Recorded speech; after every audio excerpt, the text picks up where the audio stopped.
Why do you learn? Why do you study?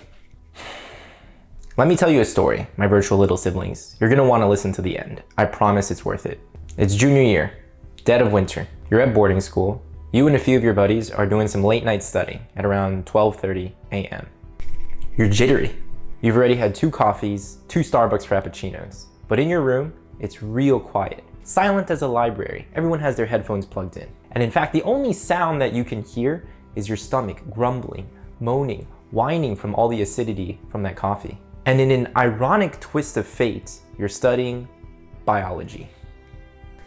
You have this massive test tomorrow, a real GPA buster. It's about organ systems, the gut, the small intestine, the large intestine, the urinary tract, and more. Now, what you have to understand is that this is no mere biology test. Biology tests at your school are not multiple choice. They are not fill in the blank. This is what will happen tomorrow. Your teacher will hand you 2 sheets of white printer paper, and every single question will be a short essay response. You will have to draw diagrams from the textbook from memory. Are you ready? No, you're not ready.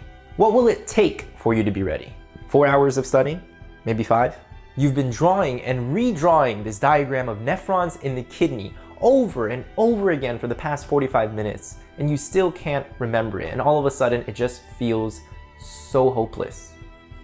You flip through the book. There must be 30 more pages of material that you need to memorize in the next 4 or 5 hours. And you know what, maybe 30%?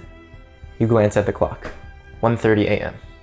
Over the next hour, each of your buddies starts packing up their things and going to bed. They close their laptops, they yawn, they say, screw it, I don't care about the grade, I'll just get a B or a C, get it over with. And as you see them walking out, you seriously consider throwing in the towel. That's the situation I found myself in. And even though it happened more than 5 years ago, I'll never forget it because of what happened next. I came this close. I was literally in the process of closing my textbook and closing my eyes when suddenly I thought of my father. You see, I had just worked in my parents' Chinese restaurant that past summer, the summer of 2016, and I knew exactly what my father was doing at 2 a.m. on a Wednesday night. He was cleaning the stove, scrubbing the toilet, fixing our broken fridge, squatting close to the ground, kneading rice. And all I had to ask myself was this: if your father is still working, what right do you have to quit? And then came the sass. Kevin, your parents toil away in a Chinese restaurant, working their butts off for 40 years, just so you could have an opportunity to study. And now you want to go to sleep? Wake up! Back in China, when your dad was a kid, he used to study all night with a gas lamp next to his bed until he ran out of fuel. He used to steal books from the library, read them in one night, then return them so the librarian didn't notice they were missing. That's how starved he was for knowledge. What would he do if he were in your shoes? You know what he would do if he were in your shoes. And so, can you even call yourself his son if you give this test anything less than your everything? Why do you study? Why do you study? Now, see, the funny thing is that we've been asking the wrong questions all along. Everyone wants the easy way out. They want the 15-second TikTok study hacks. They want to take better, faster notes. They want to write a perfect essay on the first try. We've been asking ourselves, how do we study? And that's just one part of the equation. Rarely, if ever, do we pause to stop and consider, why do we study? Think about it with me and write down your answer. Literally, take out a sheet of paper and write down your answer. Why do you want to go to college? Why do you want to succeed academically? What are you going to do with all this knowledge that you've gained? Why do you study?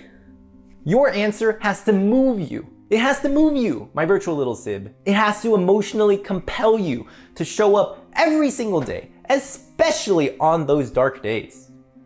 Your answer has to be stronger than the will to sleep or eat or play, because there will be times when you have to make the choice between hanging out with friends or study. There will be times when you have to make a choice between eating lunch or skipping it to work. There will be times when it's late and you're in your room and you look at that bed and all you want to do is just get some rest.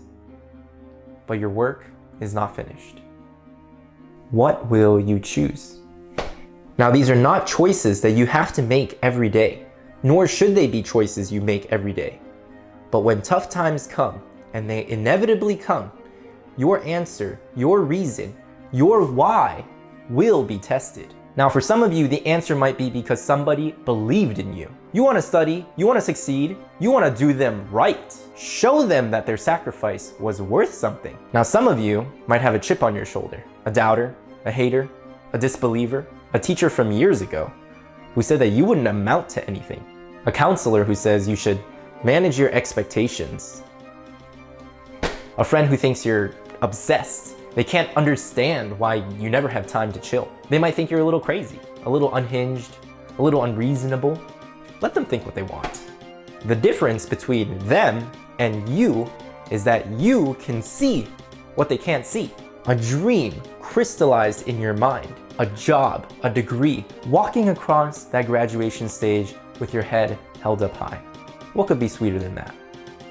And some of you, just some of you, might have nobody. No cheerleaders, no family, nobody. You feel alone. But the fact is, my friend, you are not alone. And let me tell you why. Here's why. Because as long as you have knowledge, you are not alone. They can take everything from you. Your money, your belongings, even the clothes off your back. But they can never, ever touch what's in here. You have a duty to educate yourself and study successful people, the ones who rose from the ashes, the ones who made it with even less than what you have today. If they can do it, so can you. And so I ask you one final time, my virtual little sibling, why do you study? Why do you learn?